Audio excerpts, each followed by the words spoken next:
ఈ వర్గీకరణ అంశం తర్వాత వర్గీకరణకి సుప్రీంకోర్టు రాష్ట్రాలు చేసుకోవచ్చు అని చెప్పిన తర్వాత రేవంత్ రెడ్డి మేమే మొదటగా చేస్తామని చెప్పిన తర్వాత ఎవరికి వాళ్ళు ఆత్మీయ సమ్మేళనాలు పెడుతున్నారు. అటు మాదిగా సామాజిక వర్గం వాళ్ళు పెడుతున్నారు, ఇటు మాల సామాజిక వర్గం వీళ్ళు పెడుతున్నారు. సరే, కొంతమంది కొన్ని ప్రయోజనాల కోసం పెడుతుండొచ్చు. ఏదేమైనా కూడా ఒక ఒక చర్చ అయితే వచ్చింది. చర్చ మంచిది కానీ పాజిటివ్ దిశలో వెళ్ళట్లేదని నాకు అనిపిస్తున్నది. స్టేజ్ల మీదనే తిట్టుకుంటున్నారు వాళ్ళకి వీళ్ళు, అంటే వాళ్ళు ఆ స్టేజ్ మీద ఉండి ఇవతల వాళ్ళని తిడుతున్నారు, వీళ్ళు అవతల వాళ్ళని తిడుతున్నారు. సోషల్ మీడియాలో అయితే ఏకంగా ఇంకా ఒక పెద్ద వార్ లాగానే నడుస్తున్నది. ఎటువైపు వెళ్తున్నది ఇది? అంటే వర్గీకరణ అంతకంటే మించిన రాజ్యాధికారం ఈ అంశం మీద చర్చ వచ్చినప్పుడు అందరూ కలిసి పనిచేస్తేనే అది సాధ్యమయ్యేది. ఎవరికి వాళ్ళుగా ఉంటే మళ్ళీ పార్టీ ఉన్న వాళ్ళకి అనుకూలంగా తీర్పులు ఇచ్చినట్టు మాదిగలుగా విడిపోయి కొట్లాడుకుంటారు, పార్టీల వారిగా విడిపోయి కొట్లాడుతున్నారు, పార్టీలో ఉన్న వాళ్ళు కొట్లాడుతున్నారు, మళ్ళీ ఎస్సీలు బీసీలు విడిపోయి కొట్లాడుతున్నారు. ఇప్పుడు చేస్తే చెయ్యను లేదు, చెయ్యకుంటే వదిలేయను లేదు. ఇప్పుడు వాళ్ళు కూడా అట్లా చేయడం ఒక సమస్య అయితే అసలు కొట్లాడుకోవాల్సిన అవసరం లేదు నా దృష్టిలో. ఒకే పార్టీలో ఉన్న వాళ్ళ మాదిగగా విడిపోయి కొట్లాడుకోవాల్సిన అవసరం లేదు, మాదిగ సంఘాలు కూడా కొట్లాడుకోవాల్సిన అవసరం లేదు. దాన్ని ప్రభుత్వం, సుప్రీంకోర్టు తర్వాత చట్టం ఏం చెప్తుందో దాని ప్రకారం నడుచుకొని ఒక ఎమికబుల్ సొల్యూషన్ వైపు పోవాల్సిన అవసరం ఉండే. కానీ పని కంటే ఎక్కువ పంచాయతీ అవుతుంది. అందుకని నేను దానికి చూసిన కదా, నేను ఒక 2004 నుంచి 2003 నుంచి మానమానాల్లో పనిచేస్తున్న సంఘం 2006 నుంచి పెట్టిన ఇవన్నీ కూడా పంచాయతీలకి అవుతున్నాయి తప్పితే పరిష్కారాలు రావట్లే. నేను ఒకరోజు మార్గదండోర మీటింగ్కి పోయి కూడా దీన్ని పరిష్కరించండి అని చెప్పిన. ఎవరు మన ఆయన పేరు కిషన్ రెడ్డి గారు, కేంద్ర హోంశాఖ సహాయ మంత్రి ఉండి. ఇక అప్పుడు మా వాళ్ళు నా మీద ఒక దయాకర్, అద్దంకి దయాకర్, మాదిగా దండోర, ఇక కొంతమంది అయితే ఇంక ఎక్స్ట్రీమ్కి పోయి మందకృష్ణ కమ్ముడు పోయింది ఇట్లా అని. నేనేమంటే ఒక సమస్య నిరంతరం కొనసాగడం అనేది, ఇప్పుడు తెలంగాణ ఉన్నది ఏదో ఒక దశలో ఒక క్లించ్ అయింది, కానీ దీనికి ఏదో ఒక దశలో ఏదో ఒక క్లించ్ కావాలిగా. లేదు చెయ్యమనన్నా చెప్పాలి, లేదు చేస్తామని చెప్పాలి. సుప్రీంకోర్టు కూడా ఏం చేసింది, రాష్ట్రాలకు అధికారం ఇచ్చి వదిలేసి,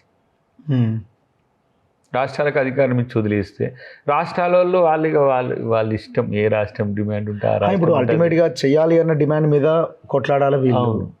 సరే, ఈ యువతల వాళ్ళు చెయ్యొద్దు వద్దు అని చెప్పినప్పటికీ వాళ్ళ లైన్లో వాళ్ళు అసలు ఇప్పుడు ఇష్యూ అంతా డైవర్ట్ అయిపోతుంది కదా. ఇద్దరు మన వాళ్ళే కొట్లాడుకుంటుండ్రు.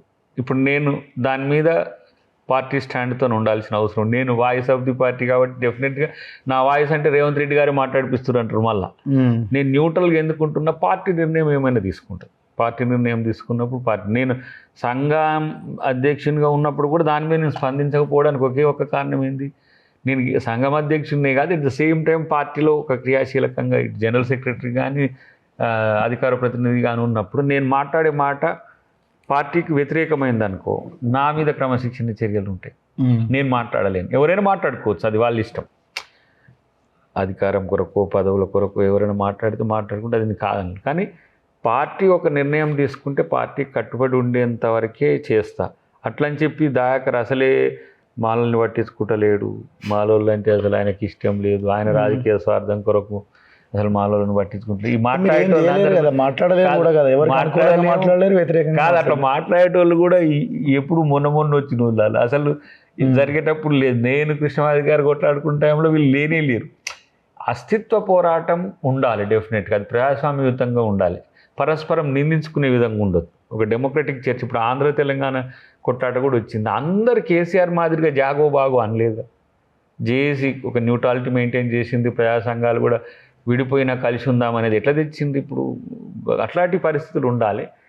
కానీ ఇవి జాతి వైరాలు పెరుగుతున్నాయి, వ్యక్తిగత వైరాలకు పోతున్నాయి. ఇది సమస్య అవుతుంది. ఇది మంచి పద్ధతి కాదని మనం ఇరు వర్గాలకు పిలుపునియడం తప్పితే మనం చేయగలిగింది కూడా ఏం లేదు. ఇప్పుడు అట్లా అంటే ఇప్పుడు మీరు చూడండి, సంఘాలనే కొంచెం బ్యాలెన్స్ చేసి వాళ్ళని ఎట్లా వెళ్ళాలన్న దాని మీద ఒక చర్చ జరగాలి కదా. అసలు నేనైతే ఒక 2-3 పెద్దలకు చెప్పిన, మీరు ఇద్దరిని పిలిచి జరిగేది రాజ్యాంగబద్ధంగా జరుగుతుందా, చట్టబద్ధంగా జరుగుతుందా తర్వాత, కానీ గడ్జెస్ పెంచుకోవడం ఏంటి? గడ్జెస్ పెంచుకోవడం వల్ల ఎవరికి లాభం ఇప్పుడు వస్తుంది? రెండు వర్గాలుగా విడిపోతే శత్రువులాగా మారిపోతే ఎంత ప్రమాదం భవిష్యత్తు. చాలా అసలు పూడ్చలేని అగాధాన్ని పెంచకండి అనేది.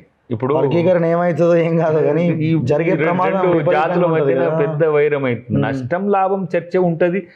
ఇగో అల్టిమేట్గా జరిగేది జరుగుతుంది. కానీ ఇప్పుడు మన ఇద్దరం కలిసినప్పుడు మర్యాదపూర్వకంగానన్నా ఉండేది ఉండగానే చూడంగానే ఈయన ఇక మనకు శత్రువే. ఈయన ఆయన ఇంకొకటి ఇందులో పార్టీలు కూడా వాళ్ళు గవర్నమెంట్ లో ఉన్న వాళ్ళు సైలెంట్ గానే ఉంటారు. కొట్లాడుకోనియండి ఏముంది, చీలికి వస్తే వాళ్ళకి అడ్వాంటేజే కదా. ఒక పెద్ద అసలు నేనైతే ఎప్పటికీ అర్థం కాని సమస్య నాకు ఇది. మళ్ళీ నేను ఆ నేపథ్యం నుంచే వచ్చినప్పుడు నేను తెలంగాణ ఏర్పాటు అవుతుందన్న క్రమంలోనే నేను చెప్పిన నేను దీన్ని వర్గీకరణ అంశంలో నేను ఎందుకు మాట్లాడకూడదనంటే ఒక రకమైన గడ్జెస్ పెంచుతున్నాయి. ఇంకా దాన్ని ఎవరనేది కూడా చెప్పలేను. దాని వెనక ఎవరున్నారు, దీని వెనక ఎవరున్నారు అని కూడా చెప్పలేను. కానీ మనం అన్నదమ్ములం అనుకుంటున్నప్పుడు విడిపోయిన అన్నదమ్ములు పంచుకున్న తర్వాత కూడా కొట్లాడుకోరు. పంచుకునేటప్పుడు పంచాయతీ అవుతుందేమో, లేదంటే పంచుకోకపోతే ఇంకా దండోర ఉద్యమం కొనసాగుతుందేమో, లేదంటే పంచుకుంటే వీళ్ళకు అన్యాయం జరిగిందని వీళ్ళు వచ్చి. కానీ మనం హ్యుమానిటేరియన్గా ఉండాల్సిన పరిస్థితిలో మాత్రం డెఫినెట్గా జాతుల మధ్యన వైరం పెట్టడం అనే దాన్ని మనం ప్రోత్సహించొద్దు. ఇప్పుడు నేను ఇక్కడ కూడా గతంలో కూడా మీకు చెప్పిన తీర్మానమాలన్న గారి అంశంలో కూడా సరే వేరు మీడియా వాళ్ళు వేరు తీరుగా ఏదో మనం ఆయనను వ్యతిరేకించినట్టు వేస్తారు. కానీ బీసీల అస్తిత్వం కొరకు పోరాడడం అనేది న్యాయబద్ధమైనది. కానీ ఇంకో కులానికి వ్యతిరేకంగా కాదు. రెడ్లను వ్యతిరేకించాల్సిన అవసరం లేదు. నీకు రెడ్లకు ఇష్టం లేకపోతే అందరికీ పార్టీకి ఎందుకు ఉండదు, నాకు ఇంకొక ఆయనకు విషయం పక్కన పెట్ట. దీనివల్ల ఒకరి వల్ల సోషల్ డెకోరం ఎకోసిస్టమ్ దెబ్బతినొద్దు. అందరు బయటికి వెళ్ళి మాలలు మాదిగలు మాలని తిడతలేరు కదా. జనరల్ కామన్ పీపుల్ 95-96% ప్రజలు ఉంటారు. వాళ్ళకి మనం చేసే ఉద్యమాల ద్వారా మేలు జరిగితే సంతోషపడతారు.